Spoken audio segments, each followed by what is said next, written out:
प्यारे बच्चों, आज हम बात करेंगे चैप्टर नंबर 2 की, जो है शारीरिक वृद्धि एवं विकास के बारे में। बच्चों, हम पढ़ रहे हैं क्लास 12 के लिए जो शारीरिक शिक्षा है उसके सिलेबस के अनुसार चैप्टर नंबर 2 को। तो यहाँ पर इसमें आप पढ़ सकते हैं वृद्धि के बारे में, और वृद्धि का क्या अर्थ होता है, विकास का क्या अर्थ होता है, और साथ ही साथ विकास की अलग अलग लोगों के द्वारा दी गई परिभाषा।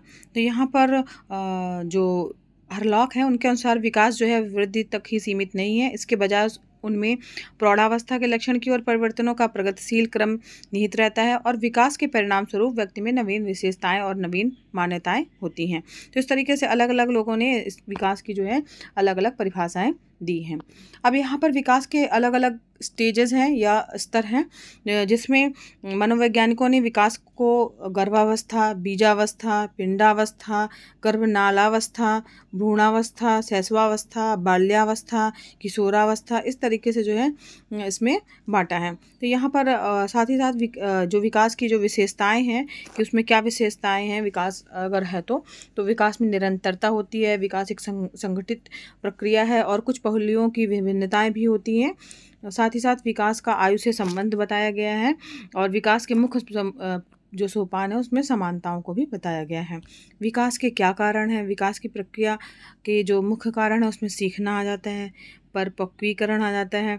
तो इसका अर्थ होता है स्वाभाविक विकास, ठीक है। तो यानी व्यक्ति को वंशानुगत रूप से प्राप्तशील गुणों का जो उसके अंदर विद्यमान है, विकास ही परिपक्वता है। प्रायः देखा गया है कि परिपक्वता के आधार पर बालक में एकाएक शील गुण जो है वो प्रकट होते हैं।